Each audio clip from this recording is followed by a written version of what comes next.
Dito muna kayo. Tayo lang kayo. Kasi kakain kami. Kaya hayaan niyo po, mabait naman Kakain kami. Kakain kasi kami. Hindi kami makakain na bahuwang kami. Sige, tuloy mo muna yung hamburger. Tapos, para kainin namin dito. Ano?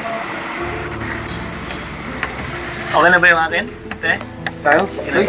Tayo? Sarap ko dito. Fish, may magkano yata, oh. Ate, ano? May milk tea kayo? Kaya doon kayo. Kaya doon kayo. Si ano eh. So, doon kayo. Sige po. May magkano yata, oh. Pa-order ako ate, ano? Anong masarap na milk tea? Ate, paano mo muna kasi ang baho eh. Umu-order kami. Wag kuya, kasi hindi naman po kayo inaano. Doon muna kayo. Tayo lang kayo. Kasi kakain kami. Kaya hayaan niyo po, mabait naman Kakain kami. Kakain kasi kami. Hindi kami makakain na bahuwang kami. Pasensya ka natin, hindi kasi kami sanay ng ganyan. Hindi Sensya, naman po kayo inaano. sensya na kayo. Alis din agad ako pag nakainom na ako. Kuya, wait lang, ginagawan ko kita ng milk tea. Kulang pa yung binayad. Hindi na po. Sige na kuya. Sapat na sa akin yung pagbigay niyo ng malamig na tubig. Sana dumami pa yung kagaya niyo. May mabuting kalooban. Hindi kagaya ng ibang tao. Tumitingin sa panlabas na anyo. Dinagdagan ka na ng shopping. Paaway. Ay, thank you. Dapat pala naging... Thank you talaga. Salamat. Kaya ito rin po fish ball. Ay, madami na. Salamat talaga sa inyo. Sa kayong mabuting tao. Hindi kayo tumitingin sa anumang itsura ko. Anong itsura ng tao. Gusto ko lang po talagang makainom ng milk tea, makatry. Salamat. Pagpalain kayo ng Panginoon.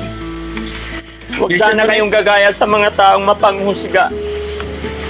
Na sa tumitingin sa panlabas na anyo.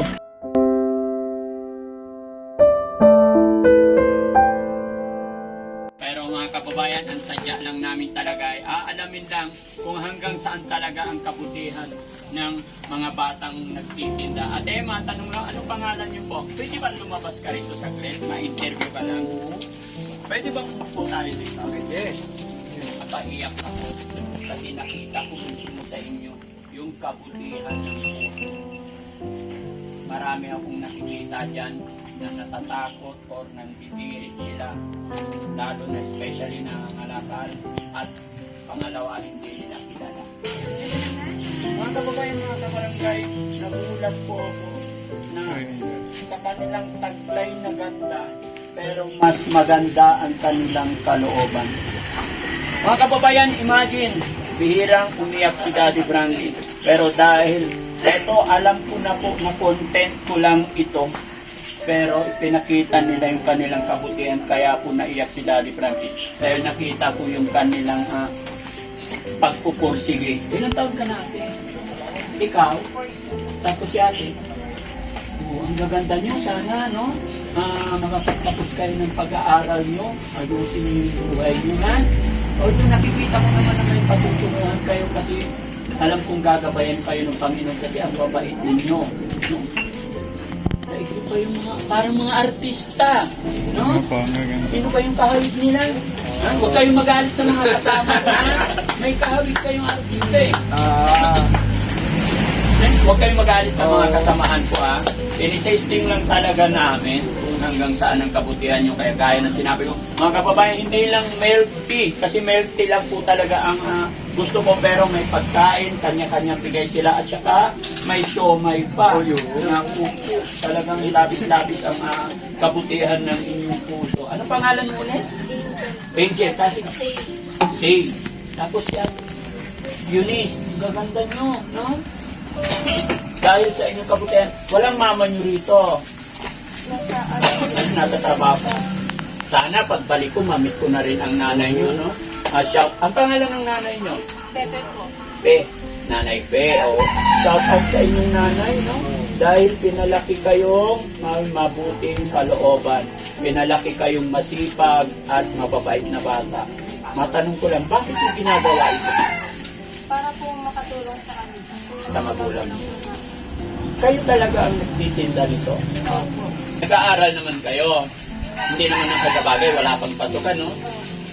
Bukod doon sa para makatulong, bakit sa edad ninyo hindi ang mga paniwala? Bakit may mga negosyo na kayo, no? Ang gusto ko talaga may mga times na may gusto ko pero hindi ko makuha kasi kulang kami sa budget. Kaya ka nagsisikap. Tapos yung mga kapatid ko, hanggang ngayon, sobrang short namin sa budget, hindi pa nakakapili ng gamit sa school. Tapos, ang dami pa po problema ni Mama sa financial. Kahit pambayad po ng kuryente, tsaka tubig, inuutang niya pa. Tapos, lately lang po nawalan kami ng pera kasi makukuha pa po sana pero may nakakuha na po eh. Tumakbo na siya kasi sayang yun eh kasi 3,000 po yun. 3,000 higit po. Tapos pambabayad po sana sa utang ni Mama kasi hindi na po napambayad kasi lumipad po sa pulsa ng kapatid ko. Kaya kayo nagsisikap ngayon. Sa mga anak, no? Ano man ang hirap ng buhay, laban lang. Huwag tayong mawawala ng pag-asa. No? Kung nga pala si Daddy Frankie, no? Ingat din kayo, huwag kayong gagala kung saan-saan. Dahil syempre, no? Alam nyo na yung kalagayan yung sitwasyon ngayon yun, mga kababayan. Sa pagtanong ko, kaya pala sila nagninegosyo na, kikiam. Eto, sino nagluluto ng kikiam? Ikaw. Tapos ito na yung cake. Paano mo natutunan to? Sa YouTube lang po. Sa YouTube. Talagang bilib ako, mga kababayan.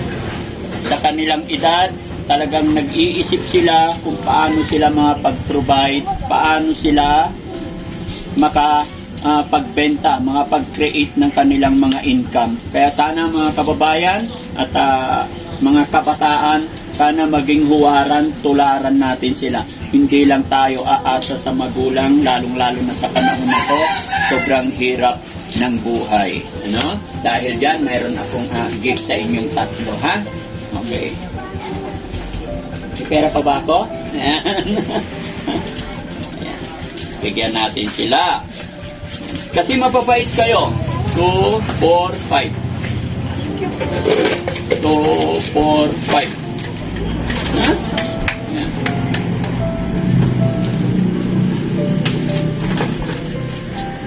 So, for 5,000. Sana mapalago ninyo yung business ninyo, no? At sana habang nagninegosyo, napaka-importante mag-aral kayo. Wag na wag yung pababayaan pag-aaral niyo, no? Yung pagninegosyo, gawin yung inspirasyon, pero priority yung pag-aaral niyo. Kahit anong mangyari, hindi sa inihiling, mawala mga magulang natin. Pag nga pagtapos tayo ng pag-aaral, may pagtatanggol nyo yung sarili nyo. Napaka-importante yan. Ranas ko na po yan. Mas lalawak yung negosyo nyo pag napagtapos ninyo ang inyong pag-aaral. So, God bless sa inyong dalawa. Sana, mamit ko rin ng magulang ninyo, no? One time. Babalik ako pagbalik ko. Sana, dito na magulang nyo. So, ayan mga kababayan, mga kabarangay, hindi na po masyadong magtatagal si Daddy Frankie. At ako'y pansamantala magpapaalam. At kung naibigan mo man ang content kong ito, mangyari laang ay maglalambing si Daddy Frankie. Pakipollow ang Daddy Frankie Official at Daddy Frankie Vlog sa aking YouTube channel. Nang sa ganon, mas ma-update ka sa mga videos pa na i-upload ng Daddy Frankie.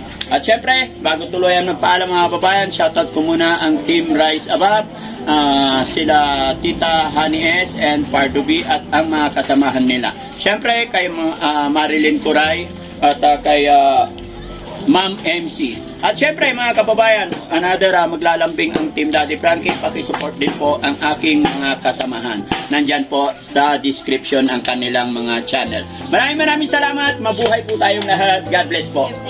Thank you. Thank you.